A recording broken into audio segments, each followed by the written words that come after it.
Hello बच्चों, स्वागत है आपके अपने करंट अफेयर चैनल पर करंट अफेयर्स विद बिनू। आज हम राजस्थान करंट अफेयर्स के जो प्रश्न उत्तर हैं वो करने वाले हैं अप्रैल मंथ 2026 की। अगर आप स्टेट एग्ज़ाम की तैयारी कर रहे हैं, विशेष तौर पर RAS, RPSC first grade, second grade, REET, SSC, police, ग्राम सेवक आदि परीक्षाओं की, तो ये जो प्रश्न उत्तर हैं ये वेरी इंपॉर्टेंट हैं और यहाँ से प्रश्न उत्तर बनते हैं। पहले प्रश्न और फिर उसकी पूरी व्याख्या। तो आपके लिए बेहतरीन साबित होने वाली ये वीडियो, और आपके जो साथी हैं जो स्टेट एग्ज़ाम की तैयारी कर रहे हैं उन तक ये वीडियो ज़रूर शेयर करें, क्योंकि इनमें से 3 से 4 सवाल ऐसे हैं कि इस मंथ में से पूछे जाएंगे।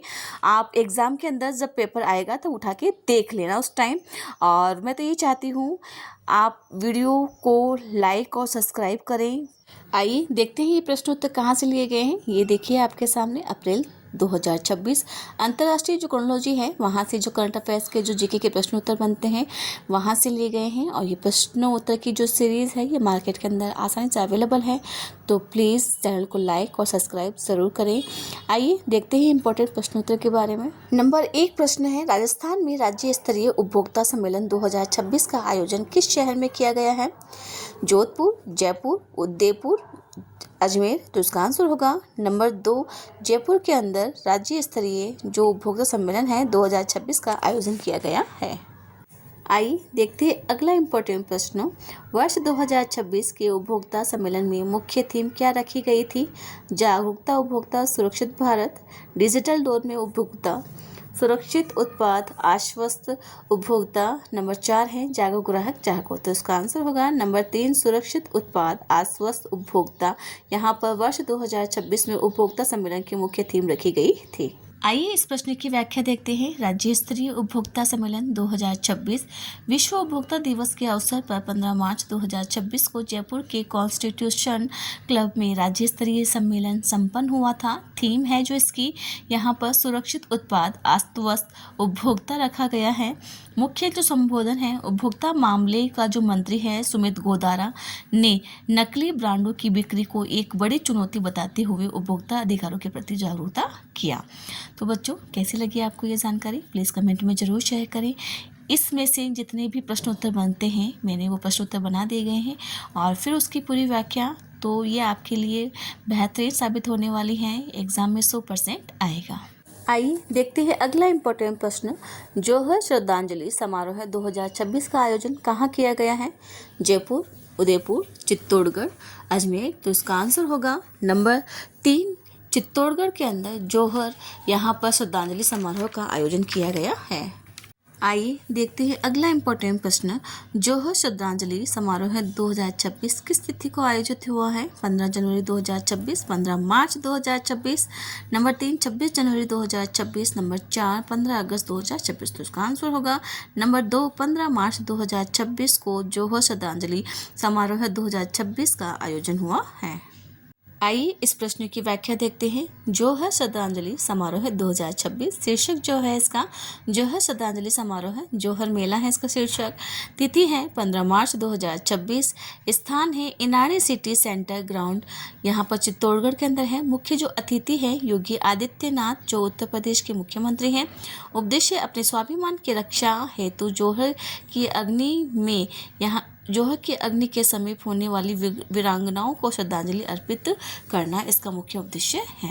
इसमें जो जितने प्रश्न उत्तर बनते हैं इंपॉर्टेंट वो मैंने बना दिए हैं। एक तो तिथि पूछी जाएगी और कहाँ इसका आयोजन होता है ये पूछा जाएगा। तो आपके सामने पूरी व्याख्या है, आप ढंग से पढ़िए और वीडियो को शेयर जरूर करें। आइए देखते हैं अगला इम्पोर्टेंट प्रश्न। अमृता हाट मेला 2026 का आयोजन राजस्थान के किस जिले में किया गया है? जयपुर, सिरोही, अजमेर, उदयपुर। तो इसका आंसर होगा नंबर 2, सिरोही के अंदर इसका आयोजन किया गया है। आइए देखते हैं अगला इम्पोर्टेंट प्रश्न। ओटाराम देवासी के पास वर्तमान में कौन सा मंत्रालय है? और बिल्कुल इसी प्रकार के प्रश्न उत्तर उठा के पूछ लिए जाते हैं।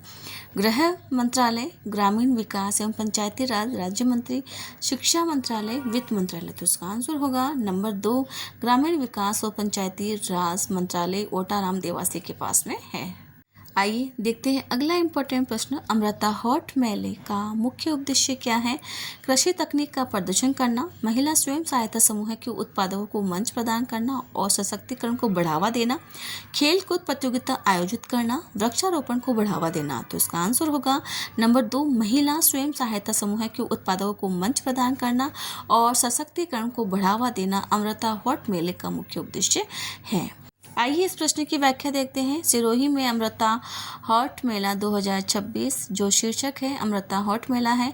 आयोजन जो है इसका 13 मार्च से 17 मार्च 2026 है। यहाँ पर सिरोही के अंदर इसका आयोजन हुआ था। आयोजक सिरोही जिला प्रशासन एवं महिला अधिकारिता विभाग है। शुभारंभ ओटाराम देवासी जो ग्रामीण विकास और पंचायती राज विभाग के मंत्री हैं और प्रतिभागी है इसमें राज्य भर के 40 स्वयं सहायता समूह है। इन्होंने यहाँ पर भाग लिया था। उद्देश्य जो है यहाँ पर महिला स्वयं सहायता समूह के उत्पादकों को मंच प्रदान करना और सशक्तिकरण को बढ़ावा देना इस अमृता हॉट मेले का मुख्य उद्देश्य है। बच्चों, इस प्रकार की नवीन जानकारी के लिए चैनल को सब्सक्राइब जरूर करें। आइए बच्चों देखते हैं अगला इम्पोर्टेंट प्रश्न। वर्ष 2026 में अखिल भारतीय नेत्र रोग विज्ञान कॉन्फ्रेंस यहाँ पर AIOC का कौन सा संस्करण आयोजित किया गया है? 82वां, 83वां, 84वां या 85वां? तो इसका आंसर होगा नंबर 3, 84वां यहाँ पर इसका संस्करण आयोजित किया गया है। किसका? अखिल भारतीय नेत्र रोग विज्ञान कॉन्फ्रेंस का। आइए देखते हैं अगला इम्पोर्टेंट प्रश्न। मुख्यमंत्री द्वारा नेत्र चिकित्सा में विशिष्ट योगदान के लिए किसे लाइफ टाइम अचीवमेंट अवार्ड से सम्मानित किया गया है? वेरी इंपॉर्टेंट प्रश्न, एग्जाम में 100% पूछा जाएगा। Number 1 doctor Tara Prasad Das, number 2 doctor S Natarajan, number 3 doctor RK Sharma, number 4 1 व 2 दोनों। तो इसका आंसर होगा नंबर 4 1 व 2 दोनों। डॉक्टर तारा प्रसाद दास और डॉक्टर S नटराजन दोनों को लाइफ टाइम अचीवमेंट अवार्ड से सम्मानित किया गया है। आइए देखते हैं अगला इम्पोर्टेंट प्रश्न। नेत्रदान जागरूकता अभियान के लिए किस संदेश पर जोर दिया गया है? नेत्रदान महादान, एक दान और 2 जीवनों में रोशनी, नंबर 3 आओ रोशनी फैलाएं, नंबर 4 सबकी आंखें सबकी सेहत। तो इसका आंसर होगा नंबर 2 एक दान 2 जीवनों में रोशनी। नेत्र जागरूकता अभियान का संदेश देने पर जोर दिया गया है। आइए इस प्रश्न की व्याख्या देखते हैं पूरी की पूरी। ये आपके सामने देखिए। आप इस वीडियो को 2 मिनट रोक करके ढंग से देखिए और देखते हैं यहाँ पे इसकी व्याख्या। 84वीं अखिल भारतीय नेत्र रोग विज्ञान कॉन्फ्रेंस 2026 ऑल इंडिया ऑप्थेल्मोलॉजिकल सोसाइटी की 84वीं वार्षिक कॉन्फ्रेंस का भव्य आयोजन 12 से 15 मार्च 2026 को जयपुर के अंदर किया गया था। स्थान जो सहभागिता है इसके अंदर सीतापुरा स्थित Jaipur exhibition and convention centre में आयोजित इस सम्मेलन में देश विदेश के 8000 से अधिक नेत्र जो विशेषज्ञ हैं उन्होंने भाग लिया था। जो मुख्य उद्देश्य है यहाँ का नेत्र चिकित्सा के क्षेत्र में नवीनतम वैज्ञानिक शोध और नवाचारों और आधुनिक तकनीकों को साझा करना है। प्रतिष्ठित जो सम्मान है यहाँ पर मुख्यमंत्री ने नेत्र चिकित्सा में विशिष्ट योगदान हेतु डॉक्टर तारा प्रसाद दास और डॉक्टर S नटराजन को लाइफ टाइम अचीवमेंट अवार्ड से सम्मानित किया गया है। जीवन ज्योति जो प्रोजेक्ट है यहाँ पर मुख्यमंत्री ने बताया है कि इस प्रोजेक्ट के तहत मोबाइल आई केयर यूनिट्स द्वारा दूरस्थ ग्रामीण इलाकों में नेत्र जांच और उपचार किया जा रहा है। इसका जो अभियान का जो उद्देश्य है एक दान 2 जीवनों में रोशनी के संदेश के साथ नेत्रदान जागरूकता को एक प्रभावी जन आंदोलन बनाने पर जोर दिया गया है। तो बच्चों चैनल को लाइक ज़रूर करें। देखते हैं अगला इम्पोर्टेंट प्रश्न। संसदीय संस्कृति का उत्कर्ष नवाचारों के 2 वर्ष नामक पुस्तक के लेखक कौन हैं? भजनलाल शर्मा, वासुदेव देवनानी, नंबर 3 अशोक गहलोत, नंबर 4 कर्णराज मिश्र। तो इसका आंसर होगा नंबर 2 वासुदेव देवनानी के द्वारा संसदीय संस्कृति का उत्कर्ष नवाचारों के 2 वर्ष पुस्तक लिखी गई है। आइए इस प्रश्न की व्याख्या देखते हैं। पुस्तक विमोचन संसदीय संस्कृति का उत्कर्ष नवाचारों के 2 वर्ष। इसका जो लेखक है वासुदेव देवनानी हैं जो राजस्थान विधानसभा के अध्यक्ष भी हैं। जो विमोचन है तिथि इसका 10 मार्च 2026 को इस पुस्तक का विमोचन किया गया था। विमोचन करता है मुख्यमंत्री भजनलाल शर्मा के द्वारा। स्थान है constitutional club of Rajasthan Jaipur के अंदर है। विषय है विधानसभा के ऐतिहासिक सुधारों का दस्तावेजीकरण इसका प्रमुख विषय है। आइए बच्चों देखते हैं अगला इम्पोर्टेंट प्रश्न। महिला जन सुनवाई अभियान 2026 का आयोजन किस संस्था द्वारा किया जा रहा है? नंबर 1 महिला और बाल विकास मंत्रालय, नंबर 2 नीति आयोग, नंबर 3 राष्ट्रीय महिला आयोग NCW, नंबर 4 मानव अधिकार आयोग। तो इसका आंसर होगा नंबर 3 राष्ट्रीय महिला आयोग NCW के द्वारा महिला सुनवाई 2026 का आयोजन किया जा रहा है। आइए देखते हैं अगला इम्पोर्टेंट प्रश्न। महिला जन सुनवाई अभियान 2026 की अवधि क्या है? यहाँ पर नंबर 1 मार्च 1 से 7 मार्च 2026, नंबर 2 9 से 14 मार्च 2026, नंबर 3 15 से 20 मार्च 2026, नंबर 4 8 से 15 मार्च 2026। तो इसका आंसर होगा नंबर 2 9 से 14 मार्च 2026 महिला जन सुनवाई अभियान 2026 की अवधि रखी गई है। आइए इस प्रश्न की व्याख्या देखते हैं। महिला जन सुनवाई अभियान 2026 संस्था जो है राष्ट्रीय महिला आयोग NCW, अवधि है 9 से 14 मार्च 2026। शुभारंभ किया गया था 9 मार्च 2026 को। विजया यहाँ पर रहा टक्कर अध्यक्ष है यहाँ पर NCW के द्वारा। तो बच्चों इस प्रकार की नवीन जानकारी के लिए चैनल को सब्सक्राइब जरूर करें। आइए बच्चों देखते हैं अगला इम्पोर्टेंट प्रश्नों।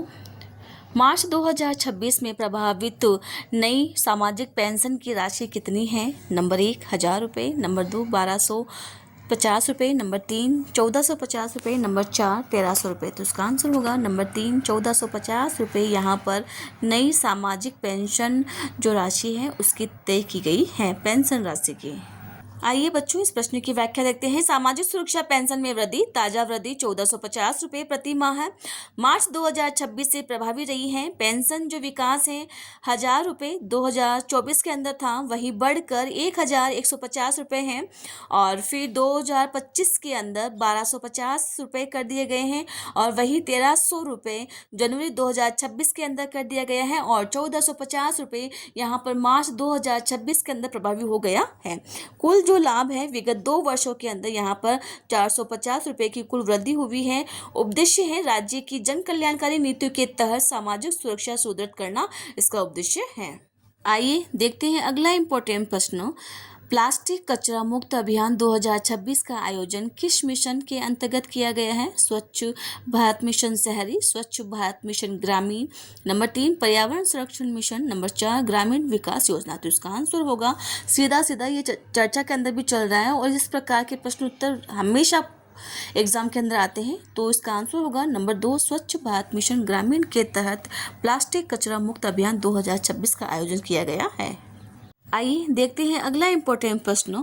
प्लास्टिक कचरा मुक्त अभियान 2026 ग्रामीण के तहत प्रदेश में यह किस अवधि के दौरान आयोजित किया गया है? 1 से 15 जनवरी 2026, नंबर 2 16 से 28 मार्च 2026, नंबर 3 1 से 15 मार्च 2026, नंबर 4 15 से 30 अप्रैल 2026। तो इसका आंसर होगा नंबर 2 16 से 28 फरवरी 2026 को प्लास्टिक कचरा मुक्त अभियान 2026 ग्रामीण का यहाँ पर आयोजित किया गया था। प्रदेश के अंदर अभियान चलाया गया था। आइए इस प्रश्न की व्याख्या देखते हैं। प्लास्टिक कचरा मुक्त अभियान 2026 प्रदेश में 16 से 28 फरवरी 2026 तक स्वच्छ भारत मिशन ग्रामीण के अंतर्गत प्लास्टिक कचरा मुक्त अभियान का सफलता का आयोजन किया गया है।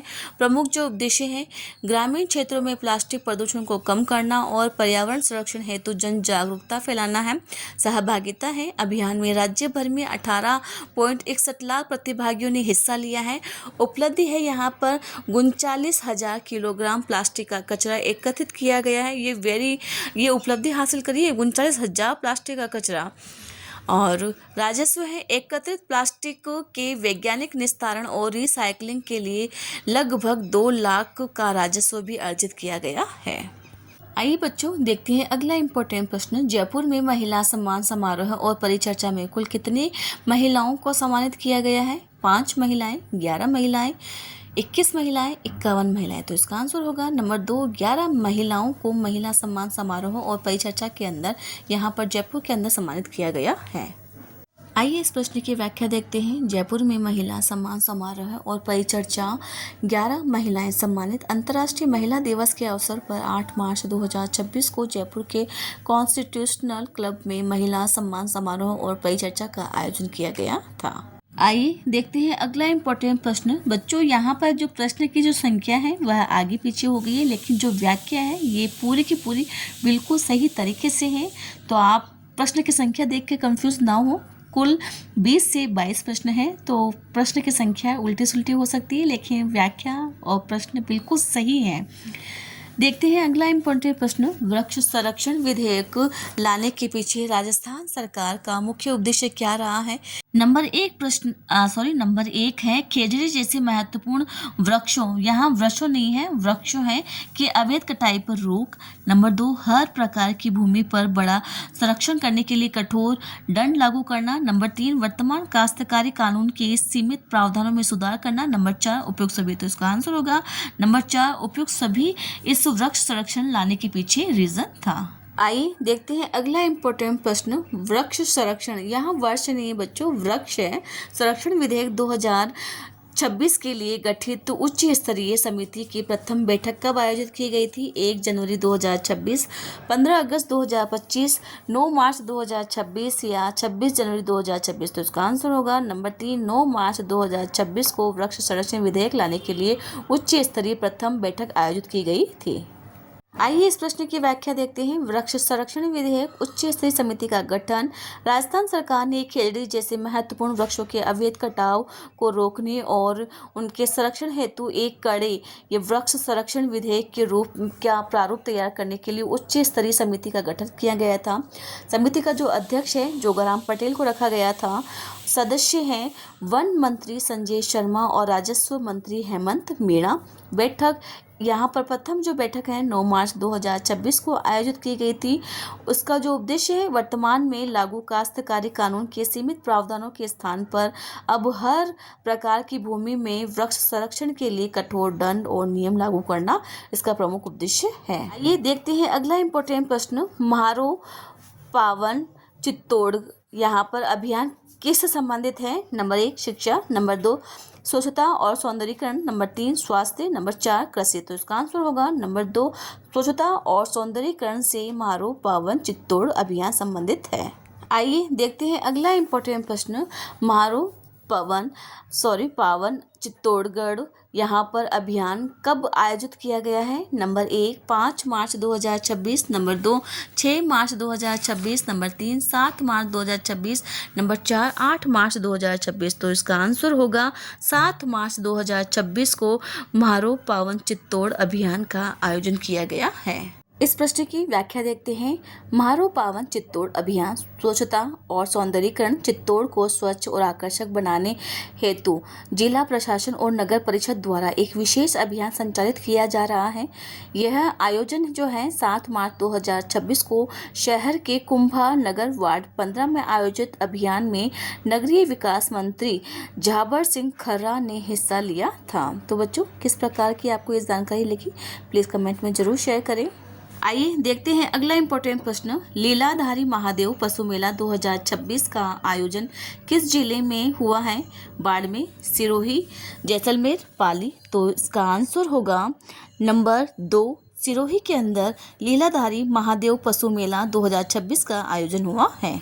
आइए इस प्रश्न की व्याख्या देखते हैं। लीलाधारी महादेव पशु मेला 2026 सिरोही, ये एग्ज़ाम के अंदर जहाँ पर सवाल आते हैं मेला वहाँ ये टॉपिक जरूर पूछा जाएगा।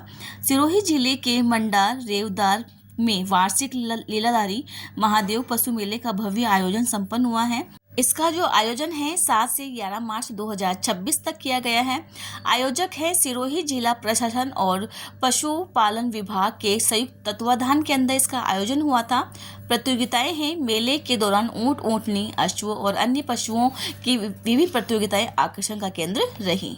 आइए देखते हैं आज की सीरीज का इम्पोर्टेंट प्रश्न और सबसे अंतिम प्रश्न भी है। सांगानेर पंचायत समिति का नया नाम क्या रखा गया है? बगरू, बांसवाड़ा, बागरू या बगरान। तो इसका आंसर होगा नंबर 1 बगरू सांगानेर पंचायत समिति का नया नाम रखा गया है।